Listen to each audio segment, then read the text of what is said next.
காவலாளியை பயங்காட்டுகிறானே நம்மளை. அரசுக்கு வந்த சோதனையா இது? நாட்டு மக்கள் எல்லாம் நன்றாக இருக்கின்றீர்களா? நமது ஆட்சி அருமை அருமை.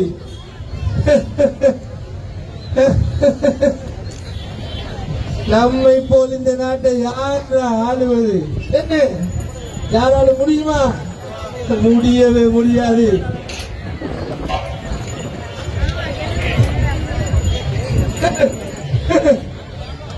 ஒரு அரசு சபை என்றால் மந்திரிமார் இருக்க வேண்டும், வளைத்து வளைத்து இருக்க வேண்டும்.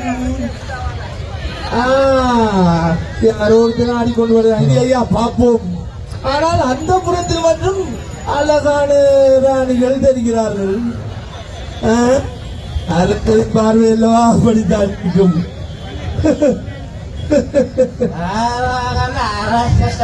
அரசுக்குள்ளே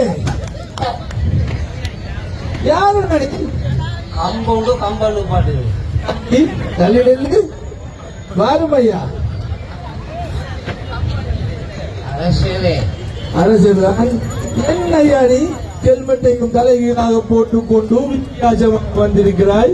ஹெல்மெட் தலையில போட்டுக்கிற என்ன தலையில அரசு தலையில் என்று விளங்குகிறது. அப்படி என்றால் என்னுடைய நாட்டு கரெக்டா சொல்ற அரசு. நான் ஒரு நாட்டு பொடி இல்லை நானே நிற்கிற அரசு. நீ குடிமகனுக்கு எனக்கு விளங்குகிறது. நீ உண்மையிலேயே குடிமகன் தான். அரசனை கொஞ்சம் முடிச்சுக்கிறேன். ஒரு அரசனுக்கு வந்த சோதனை அப்பா. குடிமகன் குடிப்பதற்கு அரசனா? இப்படி வா. இது அவரை விழுந்து விட மாட்டேன். மாட்டாய் மாட்டாய். வெளிச்சம் பார்த்தாதற்காக முன்னுக்கு அழைத்து அவ்வளவுதான். அரசு சொல்லையா, அரசு சபையை பார்த்து எதுவும் காணல. அரசு சபை என்றால் இது அன்றைய காலம் ஐயா. 2025 அரசு சபை அப்படித்தான் இருக்கும். மந்திரிமாரெல்லாம் ரூம்ல இருந்து கமெண்ட் பண்ணுவாங்க,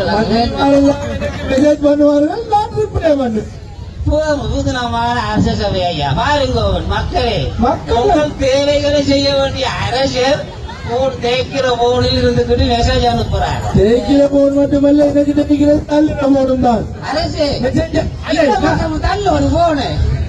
நீ குடிமகனாக இருப்பதால் எப்படி ஐயா உனக்கு போன் தருவது? அது சரி, நீ இந்த குடிகாரனாக மாறியதுக்கு காரணம் என்ன? அரசு சொல்லு. அதை மட்டும் கேட்க வேணாம் அரசு. சொல்லு ஐயா. காரணம் உங்க மக்கள் அரசு. என்ன கேளுக்கு வந்து அடிக்கிற மக்கள் செய்ய பாவம் ஐயே. எனது நாட்டு மக்களா நீங்களா இவன் குடிமகனாக காரணம்? நீங்கள் செய்த அநியாயமா?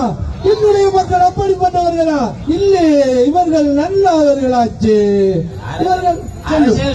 அரசியல் உங்க மக்கள் செய்த சேவையும், அதனால் நான் தனிமையில் குடிமகனாக இருக்கிறேன். என்னடா குண்டக்கா மண்டக்கா பேசுகிறாய்?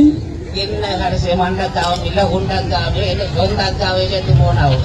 உன்னுடைய சொந்தக்காவும் என்னுடைய நாட்டு மக்களால் செத்து போய்விட்டாவா? அப்படி அநியாயக்காரர்களா அப்பா நீங்கள்?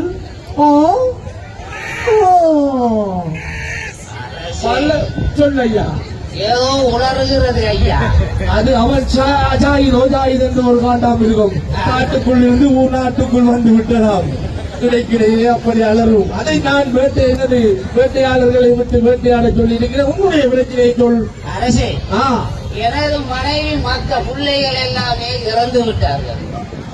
அப்படியா? அதனால நான் குடிமகனாக. உனது மனைவி மக்கள் பிள்ளைகள் எல்லாம் இறந்து போவதற்கும் எனது மக்களுக்கும் என்னையா தொடர்பு? அரசே கவனித்துக் கொள்ளுங்கள் அரசே.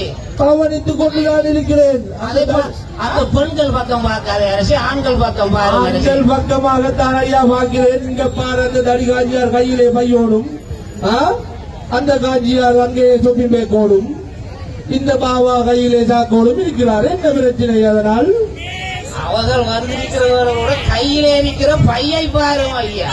ஆமாம், கையிலே பை இருக்கிறது. அதற்கும் உனது மனைவி பிள்ளைகள் இறந்ததற்கும் நீ குடிகாரனானதற்கும் என்ன காரணம்?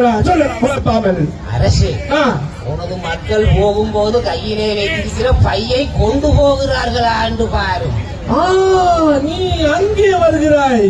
இவர்கள் குப்பை கூலங்களை கொண்டு வந்து பீச்சிலே போட்டு விட்டு போவதால் அதிலிருந்து அவன் வந்து குத்துகிறான். எவனடா அவன்? அவன் தான் அது. அவன் என்றால் நொழும்புகள் உருவாகிறது. நொழும்பு வந்து உன்னை குத்தி இருக்கிறது. என்னை குத்திருந்தால் நான் இந்த குடிமகனாக இருக்க மாட்டேன். அவன் குடும்பத்தில் உள்ளவர்களை குத்தி இருக்கிறது. அதனால் நீ குடிகாரனாக இருக்கிறாய். குடிமகனாக இருக்கிறேன். மன்னிக்க வேண்டிய சின்ன திருத்தம். குடிமகனாக இருக்கிறாய். இனிமேல் நொழும்பு குத்தாமல் பார்த்துக் கொள்ள வேண்டியது அரசனான எனது கடமை. மக்களை நீங்கள் கொண்டு வருகின்ற பைகளை எல்லாம் அந்த கூடைகளுக்குள் இட்டு சென்றால் இந்த ஒரு குடும்பமே இன்று நடுக்கு கண்ணோட்டியில் இருக்குமா? எனக்கு ஒரு வீடு இருக்கிறது. என்ன வீடு? சிறிய ஒரு வீடு தான். அந்த சின்ன வீடு அதல்லையா என்ற சொந்த வீடு. அவனுடைய சொந்த வீடா? அப்படி இல்லாவிட்டால் அந்த புறத்தில் இருந்து ஒன்றை எடுத்துக்கொள். 1900 அரசே, அதே நான் சொன்னது வீட்டைடா. அதுதான வார்த்தை. ஆ. எனக்கு அந்த புறம் எல்லாம் செடி வராது. என்ன எனக்கு சரி? சொந்த புறமே போதும் அரசே. இப்படி என்றால் நாம் மக்களுக்கு நாம் சொல்லியிருக்கிறோம்.